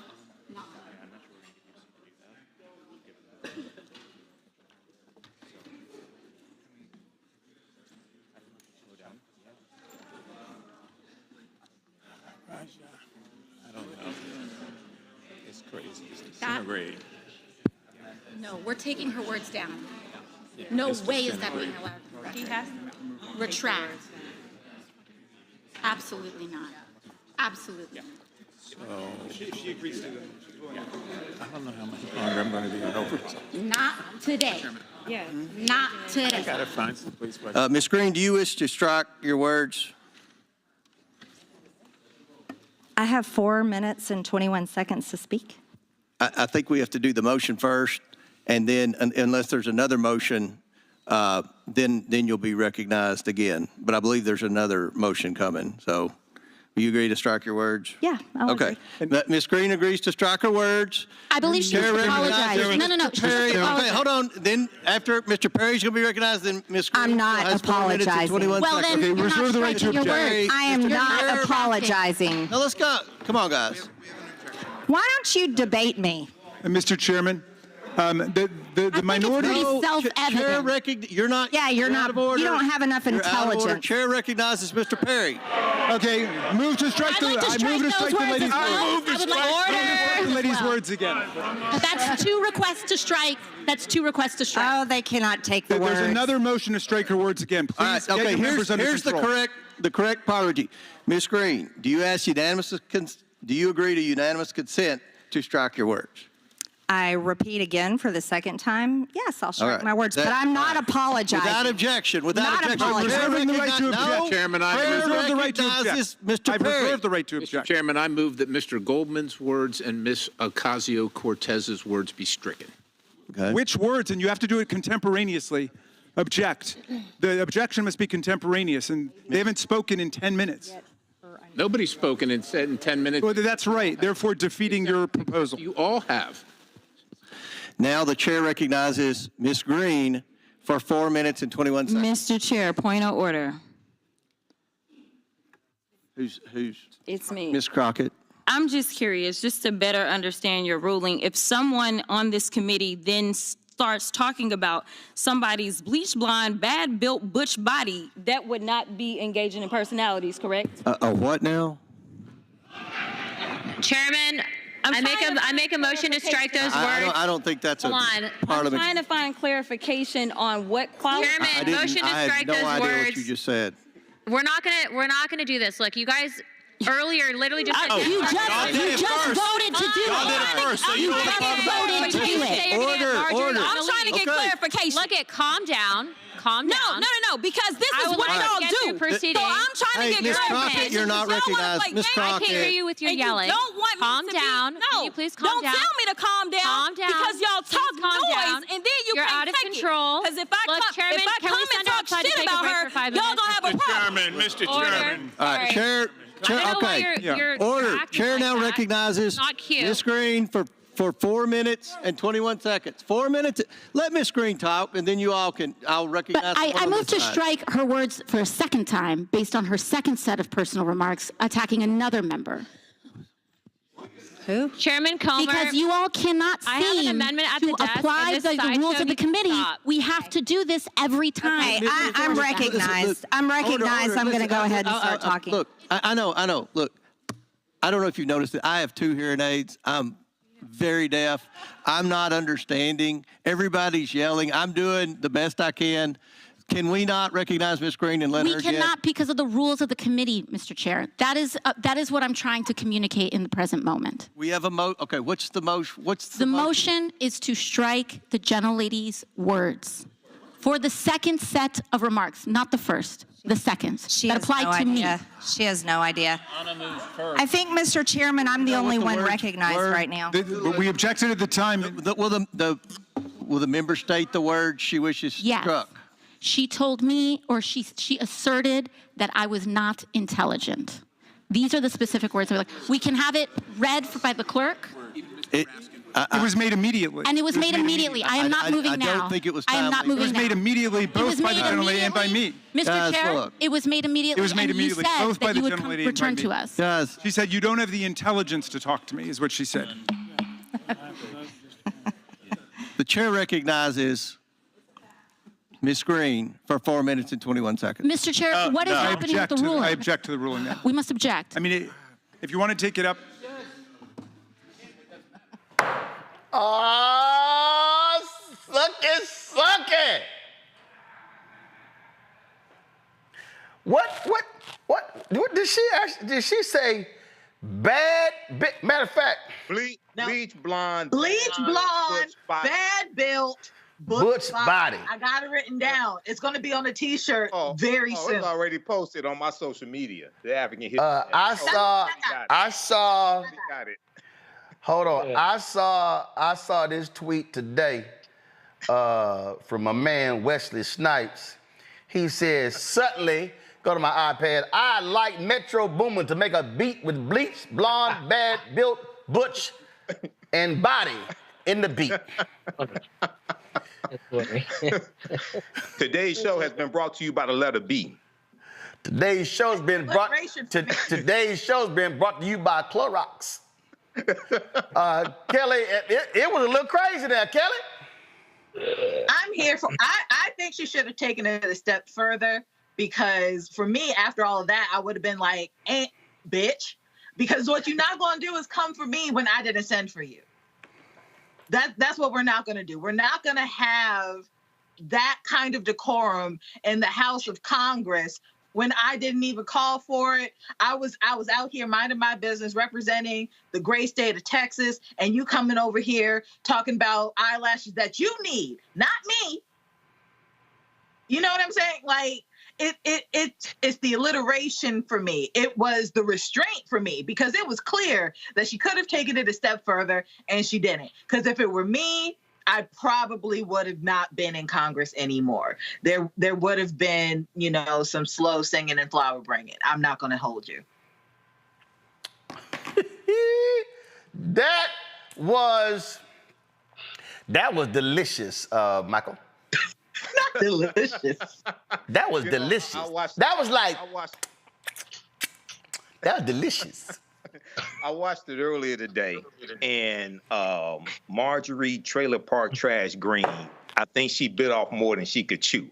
She opened up a can of whoop ass. She couldn't put the lid back on. But this dysfunction, I want people to really understand what's going on. This dysfunction and Republicans being in control of the House of Representatives and all the committees. That's why Representative James Comer of Kentucky is the chairman of this committee. It's the result of about 7,000 votes over a handful of House races in 2022. That's why Republicans are in charge. That's why in 2023, they only got 27 bills passed in the House of Representatives, whereas in 2022, when Democrats were in control of the House, they got about 300 bills passed. They have still not passed a budget. They have still not passed a fiscal year budget. They're on there. I think that's their third continuing resolution. I think it's their third continuing resolution. This is the dysfunction. This is how elections have consequences. You can't get bills passed that are meaningful to us because of BS like this and simple Simon-ass people like Marjorie Taylor Greene. And Comer doesn't even understand the rules of the committee. He's the chairman. Okay? These people are not built for leadership. It's easy to just say no and vote no on everything when you're in the minority, like Republicans were. Now when you have to govern, they're showing they cannot govern. This is why 2024 November is so crucial. Yo, I just sat there and it was crazy. You know what? Here's Matt. If I'm Congresswoman Jasmine Crockett, my Congresswoman, from the great state of Texas, if I'm her, the next time the House Oversight Committee meets, if I was her, I would walk into the committee room and I would say, "Coma, give me my theme song." Okay, all right. I'm continually surprised on this show because I'm telling you. Now, go ahead, turn the audio up. Leave it on the pad, turn the audio up. Just the audio. Shit, I was on my third game. Nigga, what you think I can just run up in here, snap my fingers, and make these motherfuckers throw their money at me? Nigga, I ain't even made payout yet. Hey, I'm just saying, you go have a theme song, I would say, "Coma, give me my theme music." Well, I love that you're King Petty and you leaning in because that gave me a good laugh. But I want to say, when I watch this show, I often look at the comments from our brothers and sisters on YouTube. And somebody named Riz B said exactly what I was thinking. They said, "Look at this shit. These are lawmakers." And Michael kind of alluded to it. But when I watched this, it was funny. I love Jasmine Crockett. I think she's brilliant. I think she is outspoken. And I think that she is important, right? Because not only is she outspoken and she's brilliant, but she doesn't always say things the way they want to hear it, but she never sacrifices the truth. And I appreciate that. But as a citizen, this kind of thing infuriates me. They can't even figure out how to keep the government open half the time. They can't pass bills. And this dog and pony show that they engage in, really, to me, I mean, not Jasmine Crockett, because it was obviously reactionary to what Marjorie Taylor Greene said. But Marjorie Taylor Greene in particular, it's so much now about the pageantry that it's not about leading. And even if I were in her district, it would infuriate me because I would feel like you're more about sound bites than you are making sure that the port comes to our district to make sure we have what we need. And while this is funny, it is also, it portends really a horrible trend that we're seeing in our politicians. And I want to kind of speak on this because I'm sure you did this on the show yesterday. I didn't get to watch it. But Greg Abbott pardoning Sergeant Daniel Perry is like one of the most gross, tyrannical decisions I've seen in a very long time. And it is purely ideological. And the point with that is this. What you're seeing politicians these days do is just play for sound bites and clicks.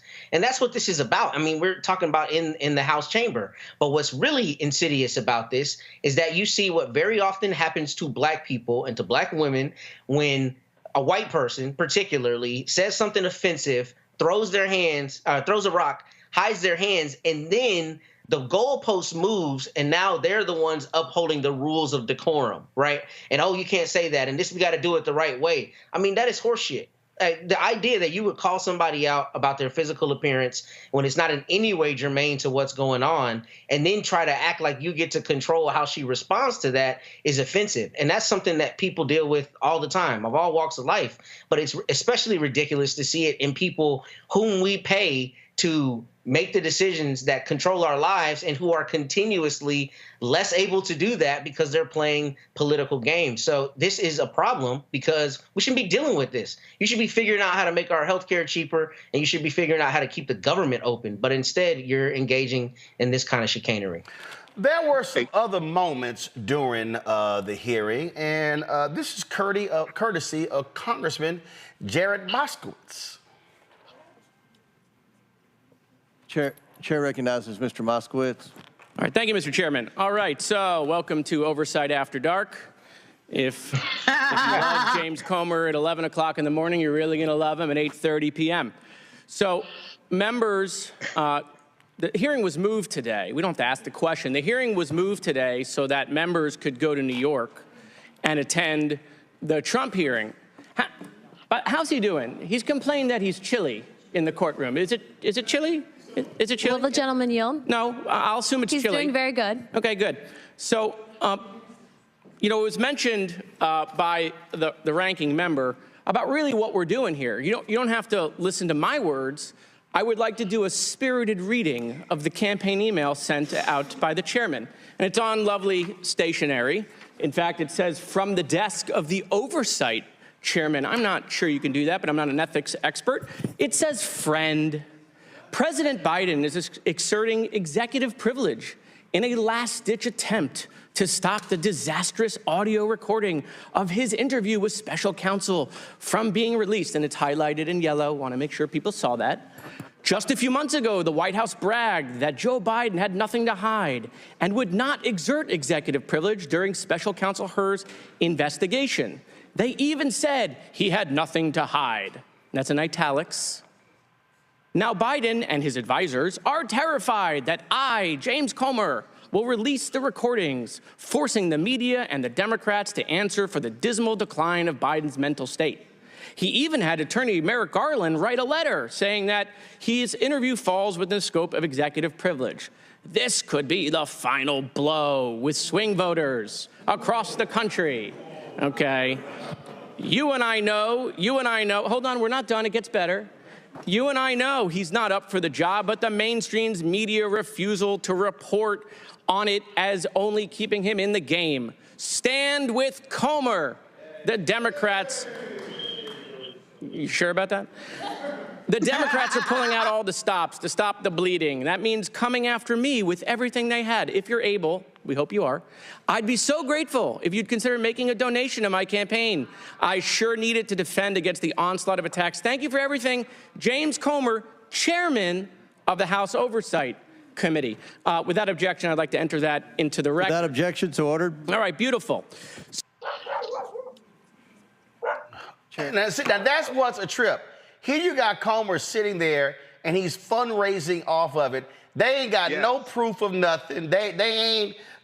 And then you talking about you want to hold Merrick Garland in contempt when that fool Jim Jordan is sitting right there on the committee, and his punk ass is still in contempt more than 700 days later. Yes. This is the dysfunctional Republican Party that cannot govern. We have to understand how important it is to vote incompetent people out of office, especially Republicans. If you have incompetent Democrats, run somebody better, replace them also. But this is dangerous. And Kelly mentioned, I think it was Kelly who mentioned health care.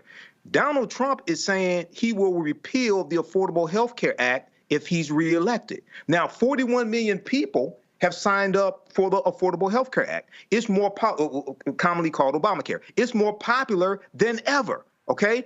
And if you want to know the damage that Donald Trump can do, even if he doesn't repeal it, if you go back to 2016 when he was president, in his administration, he cut the amount of funding for marketing the Affordable Health Care Act, okay? Making people aware that they could register for it. They cut the funding by 90%.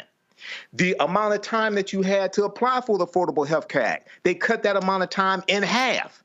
This is just the damage that he can do without legislation going through Congress, all right? And they have been consistently talking about repealing and replacing the Affordable Health Care Act, but they have nothing that they can replace it with that they agree with, okay? This is dangerous.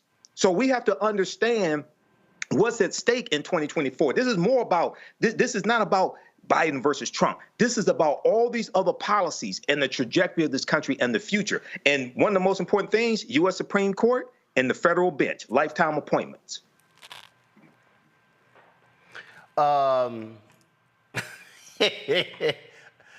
You know what? I think I still feel a little extra petty. Of course you do. I do. Of course you do. I do. And so somebody posted this on social media, this graphic here. Come on, pull the graphic up. Come on, pull the graphic up. The graphic. Pull the graphic up. Thank you very much. This probably will be the album cover. My digital girls created an AI song that I think y'all gonna love.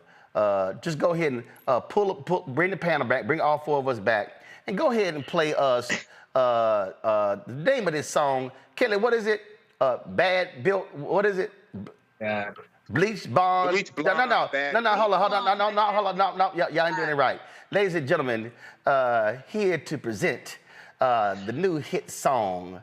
Kelly, what's the new hit song? Bleach Blonde, Bad Built, butch body. Hit it. Bad bill frame, bad bill frame. Bleach blonde bush, better shut your trap, ain't got no game. Bleach blonde bush, bad bill shame, bad bill shame. Whole lot of frontin', whole lot of frontin', all in my lane. Bleach blonde bush, bleach blonde bush, bleach blonde bush, bad bill frame, bad bill frame. Bleach blonde bush, better shut your trap, ain't got no game.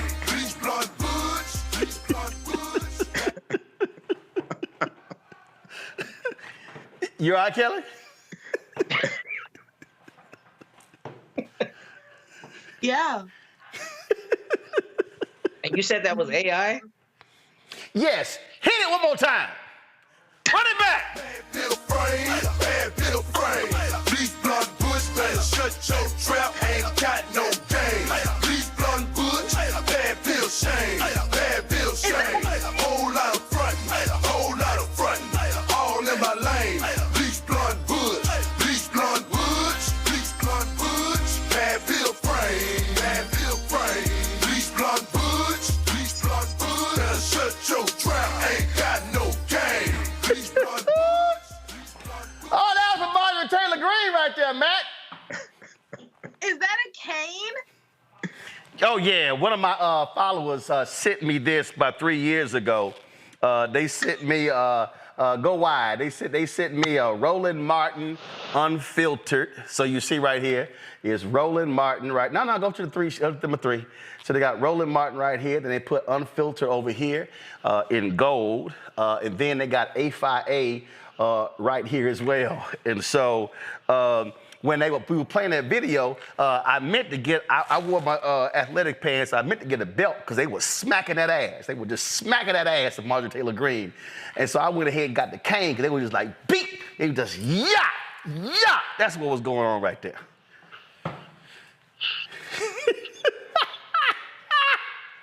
I told y'all, listen, I am creating a new segment on Roland Martin Unfiltered.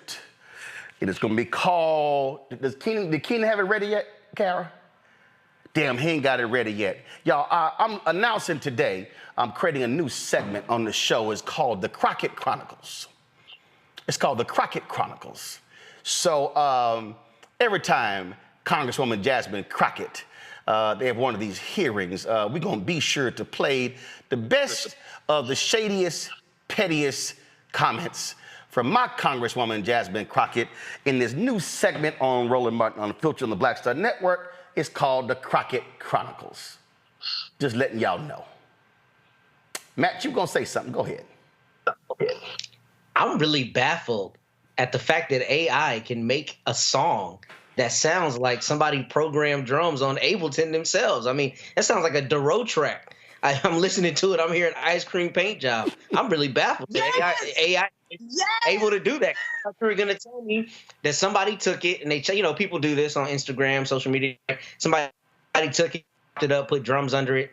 No, AI made that song. So we should have a conversation about AI and its capabilities. No, we did. That was last week's Tech Talk when Isaac Hayes III was on, and we talked about how that's how AI is. Yeah, my man Keenan threw that together, and it turned out. Run it back! Bad bill frame, bad bill frame. Bleach blonde bush, better shut your trap, ain't got no game. Bleach blonde bush, bad bill shame, bad bill shame. Whole lot of frontin', all in my lane. Bleach blonde bush, bleach blonde bush, bleach blonde bush, bad bill frame, bad bill frame. Bleach blonde bush, better shut your trap, ain't got no game. There you go. Now that's when Congresswoman Crockett gonna say, "Coma, give me my theme music." It's funny because one of my IG friends, his name is King Wallonius. He's the creator of BBL Drizzy. He just came out with a Bleach Blonde song as well. So I'm looking. Hold up. What's his handle? King Wallonius. He's the one who created King Wallonius. On How the hell is spell Wallonius? WILONIUS. IUS. Ain't that like that's no regular ass spelling, Kelly. No, I was trying to think it out. I'm trying to think it through. I can't King write. Wallonius. First of all, it's got 2 L's. Oh, it does? Okay. Yeah, it got 2 L's. Okay. So Metro Boomin took his song, sampled it, and that's the BBL Drizzy song that everybody's hearing right now. Right. You said he came out with one of Bleach Bond? Yes. My mom just sent it to me. Boom! Y'all, pull up just pull up the audio of my iPad.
Right there, Kelly.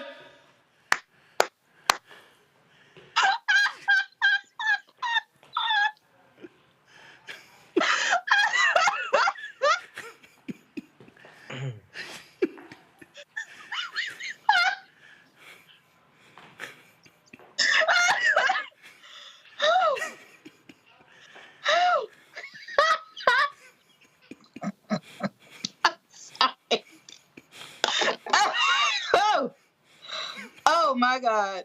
You all right? I'm great. I'm great. That was wonderful. That was great. Shout out to King Wallonius. Yeah, King Wallonius. That's a bop right there. He's an amazing he's a comedic songwriter, and his whole page is just full of bops like that. Like I said, he did BBL Drizzy. He's done that. He's just like this AI guru when it comes to songs and imaging and all of those things. And I've seen his stand-up. He's come out to the DMV area for stand-up stuff. And I mean, just incredible talent. And I'm excited that his page has been blowing up since the Drake Kendrick Lamar thing. I hope this takes him to the next level as well, because he deserves. He's really good. He's really good. Hey, Michael, that sounds like a Motown song right there.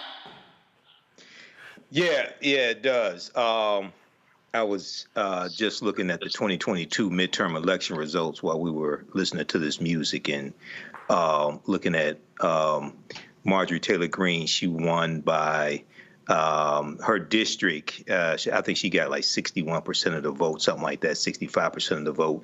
So even I think she's in a pretty red district. Yeah, she's in a heavily gerrymandered district. Remember, she ran against the brother who was the veteran. Right. And her opponent this time is another brother. We had him on the show. So another brother who's running against her. But again, Republicans have the gerrymander of these districts. But I think the smart play for Democrats is to mock her silly ass at every turn. Because she is truly the second dumbest member of Congress behind Lauren Boebert. Behind Lauren Boebert. And Lauren Boebert, on recount, she won, if I remember correctly, by something like 546 votes. Yeah, so trust me, she's scared. That's why she's running in a neighboring district, because she was gonna get a behind kick. Matt, real quick, final comment, Matt. Well, first, I was really impressed by how authentic that horn section was for Motown. So that's what I was listening to. But my final comment on it is we should not allow this. These are lawmakers who have the fates of our lives in their hands with a lot of the bills that they pass. They should not be able to shirk that duty for political points, and that's what we're seeing. And my 4-year-old is showing me his tablet. So that's the end of my comment. All right. All right, I'm going to go to a quick break. We'll be right back. Roland Martin Unfiltered on the Black Star Network, the home of the, what is it, bad built, bleach blonde, butch body, something like that. Y'all know what it is. Matter of fact, you know what? We're going to play that song again before we go to the break. All right, I'll be back in a moment. Bad bill frame, bad bill frame. Bleach blonde bush, better shut your trap, ain't got no game. Bleach blonde bush, bad bill shame, bad bill shame. Whole lot of frontin', all in my lane. Bleach blonde bush, bleach blonde bush, bleach blonde bush. Bad bill frame, bad bill frame. Bleach blonde bush. On a next, A Balanced Life with me, Dr. Jackie. Staying balanced is tough enough with the normal day-to-day stuff going on. But what happens when we get the unexpected? It may come crashing down through a bad diagnosis for either you or a loved one. My son, he actually was diagnosed with non-Hodgkin's lymphoma, and it came at a very challenging time in my life. I had a lot going on with starting a new business. How to cope and even stay balanced when even the walls are crashing in. That's on a next, A Balanced Life with me, Dr. Jackie, here at Black Star Network. Coming soon to the Black Star Network. It was my junior year at Georgetown, and Spike calls me and he says, Malcolm, what are you doing next year? So, graduating, you know. He said, take a year off, work on Malcolm X. I said, okay. But first of all, for the folks who don't know, Spike is my cousin. Spike is my cousin. Just for the person watching, like, how the hell is Spike just gonna tell you that it's true? It's true.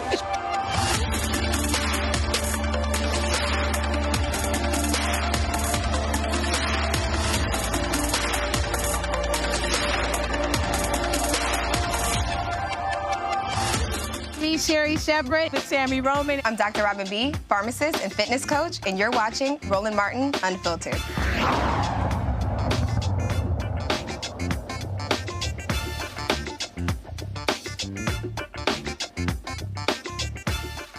Georgia lawmakers are considering replacing the statue of Confederate leader Alexander Stephens at the U.S. Capitol with a sculpture of Hall of Famer Henry Hank Aaron. Lawmakers have been trying to replace the statue of the first and only vice president of the Confederacy. In 2020, Governor Brian Kemp and other Republican leaders backed a push to replace the statue with a likeness of the late Democratic Congressman John Lewis, but lawmakers could not agree. The Stephens statue was part of the National Statuary Hall collection, in which each state can place 2 statues of whoever figure they want. Person they believe deserves a spot inside the halls of Congress. We saw, of course, recently where Daisy Bates, her statue was placed there for Arkansas. Mary McLeod Bethune represents the state of Florida. And so I think Henry Hank Aaron is an absolute great choice. There are a lot of choices, Michael, that could come from the state of Georgia. It could be James Brown. It could be John Lewis. It could be Ray Charles. It's a whole lot of choices they have of black folks who are great people from the state of Georgia. Yeah, there are a lot of choices for a statue. Hank Aaron is a good choice, but you know, I've been to Georgia a number of times, and at the same time, Georgia has the largest Confederate monument of anywhere in this country called Stone Mountain. Okay, so yes, this is a good choice, but this has to be utilized, I think, as a galvanizing point for African Americans in Georgia to vote for people into office to change policy as well. So yeah, you can do this here. And Hank Aaron is, 755 home runs. I remember watching Hank Aaron when I was a kid, 'cause I was born in 71, so I'm older than Matt and Kelly here. So I remember when Hank Aaron was playing. I had some Hank Aaron baseball cards. But when you mention Governor Brian Kemp, Brian Kemp is the one that signed Senate Bill 201 in the law.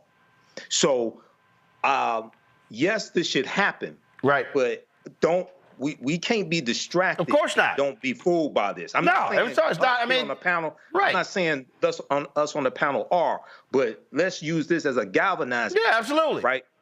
Okay, for political change. And bottom line is this here: we take control of more state houses, we can get more black folks in those statues. Kelly. No, absolutely. I think that, again, Hank Aaron is a great choice. I personally think that any notable black person from the state of Georgia that wasn't a traitor to this country is a great choice to be a statue. Again, we talked about this last week. I, for the life of me, do not understand how it is not considered treason for these statues of Confederate soldiers and Confederate adjacent memorabilia, paraphernalia, what have you, how that is not considered treason. Because they lost. They literally were against the United States of America. So again, replace them all. As far as I'm concerned, has nothing to do with black, white, heritage, whatever. Has everything to do with, are you a patriot or are you a traitor? And Hank Aaron was not a traitor. He happens to be a black man who did incredible things in his sport. Go for it. He needs to be remembered and uplifted in the community. But either way, statues of the Confederacy, upholding the Confederacy, upholding that heritage, need to come down. Absolutely. And very simple, Matt. I don't want none of these Confederate monuments up. I don't care whether they're statues, busts, whatever they are. They can all come down and be replaced by black folks.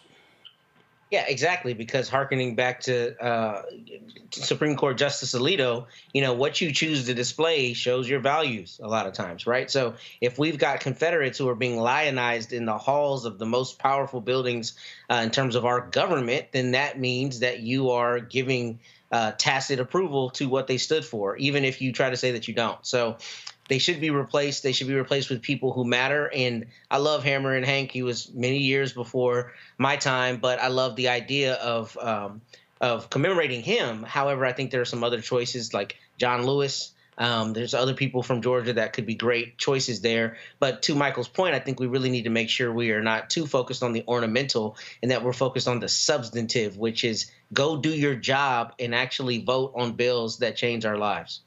Absolutely. Let's stay in Georgia, folks, where hundreds filled a Georgia church today to say goodbye, formal goodbye to Roger Fortson, the U.S. airman killed by a Florida deputy. Air Force members in dress blues joined Fortson's family, friends, and others to celebrate the life of the 23-year-old who was shot 6 times by an Okaloosa County, Florida deputy responding to a May 3rd call about a possible domestic violence situation at Fortson's apartment complex. During today's homegoing service, Raven Fortson spoke fondly of her brother. His former principal remembered a student trying to find his way, and the commander shared his thoughts about the airman. I have the privilege of leading a group of great Americans like Senior Airman Fortson, a man of honor, a man of integrity, a man of courage. As you can see from the sea of Air Force Blue, I'm not alone in my admiration of Senior Airman Fortson.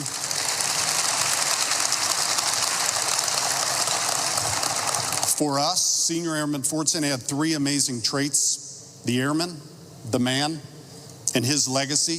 Senior Airman Fortson lived the Air Force core values: service, integrity, excellence, not because of anything we taught him, but because of you. He was living those values before we met him because of how you raised him. We would love to take credit for making him great, but the truth is he was great before he came to us. The Air Force, we merely polished a diamond that you forged. Senior Airman Fortson was a combat veteran. He answered the nation's call to take the fight to our enemies over the skies of Iraq, Syria. He took part in Special Operations Mission, taking care of U.S. national security impact. And for the efforts, he was awarded the Air Medal with a combat device in 2023.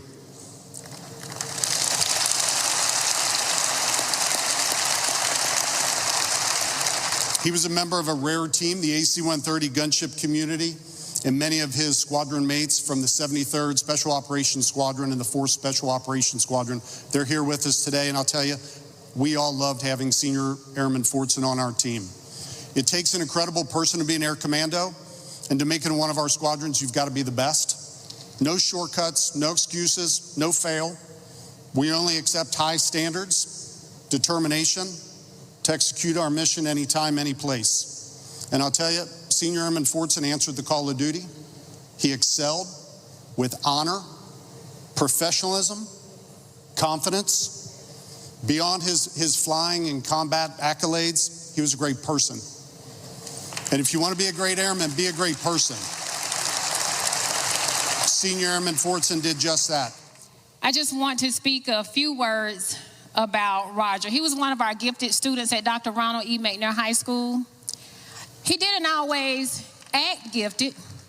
He acted like an annoying teenage boy sometimes.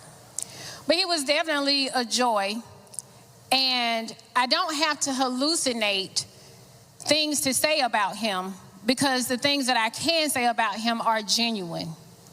He was an amazing young man. He didn't always put his best foot forward, but that's because he was so intelligent, he didn't have to.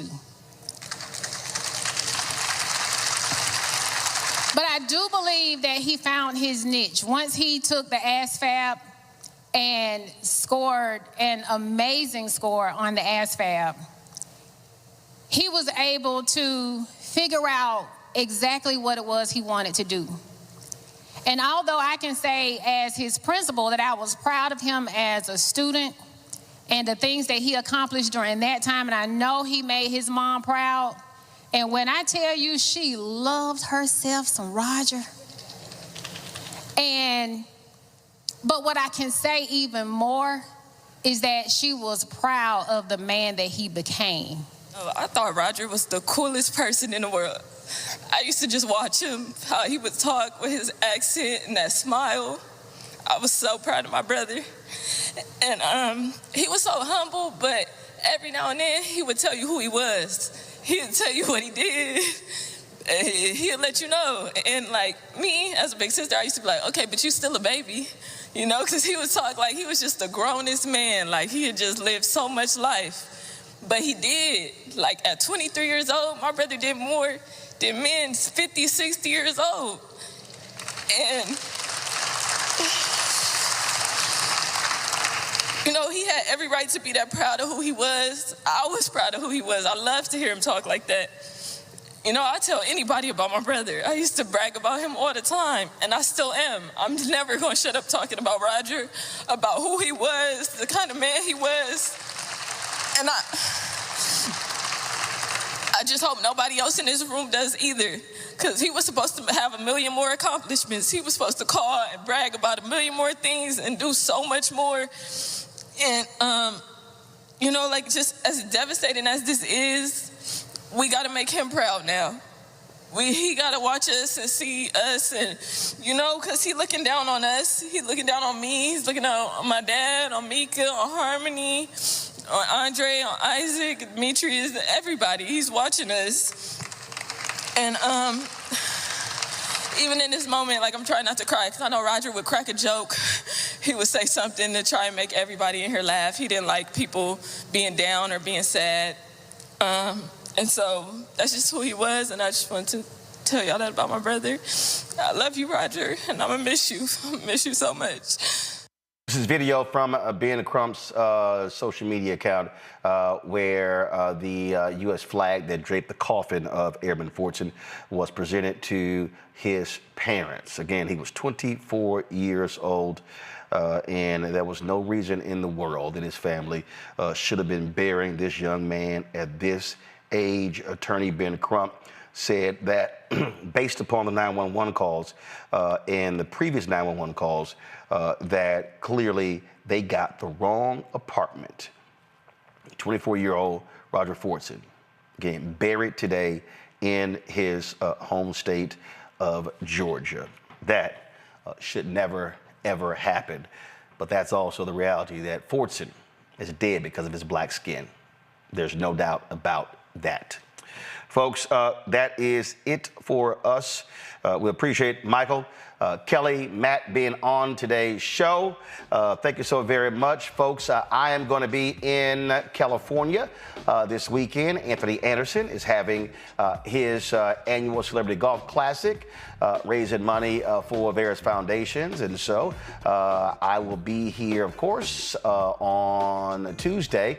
But I'll be, of course, have some great videos from the golf tournament for you all to check out. Don't forget, support us in what we do, folks. Your resources are invaluable for the kind of work that we do. We got lots of things planned this summer. We want to be on the road broadcasting from different cities across the country. So you can send your check and money order to P.O. Box 57196, Washington, D.C. 20037-0196. Cash App is $RM Unfiltered. PayPal R Martin Unfiltered. Venmo is RM Unfiltered. Zelle, Roland at RolandSMartin.com. Roland at RolandMartinUnfiltered.com. Download the Black Star Network app, Apple phone, Android phone, Apple TV, Android TV, Roku, Amazon Fire TV, Xbox One, Samsung Smart TV. You can also, of course, get my book, White Fear, How the Browning of America is Making White Folks Lose Their Mind. Available bookstores nationwide. Get the audio version on Audible. And I hit my brother. We had sold out all the books, but I hit my brother. I had my parents check my home in Texas to see if we had any more copies of the first. And my brother, actually, there were several cases at his house in storage. So I am reopening. We only have about, I haven't checked, it's about 350 or so books. I'm having him give me an accurate count. But if y'all want to get the remaining copies, we sold out of the rest. They're gone. And I told y'all, once I'm sold out, they're not being reprinted. We're not doing it at all. And so if you want to get this, please do so. And you can absolutely get your copy, signed copy of the first. So you absolutely want to get it. The first President Barack Obama's road to the White House is originally reported by Roland S. Martin. I told y'all we had to increase the shipping fee because, damn, the prices went up big time since I last mailed some books. And so I cut the price from $20 to $10. Shipping and handling is $7.99. And I'm personally autographing each one. So some of y'all need to know it's taking some time to get the books to you because I'm literally putting people's actual name in the book. I'm not just putting my signature. I have a personal inscription in each copy. Go to RolandSMartin.com/the first, RolandSMartin.com/the first. And again, my brother checked. It's about 350 copies. Once they're out, we're out. So like y'all been asking, order the books right now because trust me, they are going out the door. We sold the last ones, y'all. We sold those literally. We sold those copies in 6 days. In 6 days, I had little more than 500. They went out in 6 days. These are going to be gone as well, so get them as well. So, all right, that's it for us. So we're going to do this here, y'all. Normally, of course, we always end the show showing y'all the folks who give to our donors. So normally we got this music playing, but y'all know I gotta do this here. So we just gonna go ahead and play the Bleach Blonde song. Y'all got it in there. I'm gonna play from King Wallonia, his version here. So y'all roll the names and we gonna roll with this music. Y'all enjoy. Holla!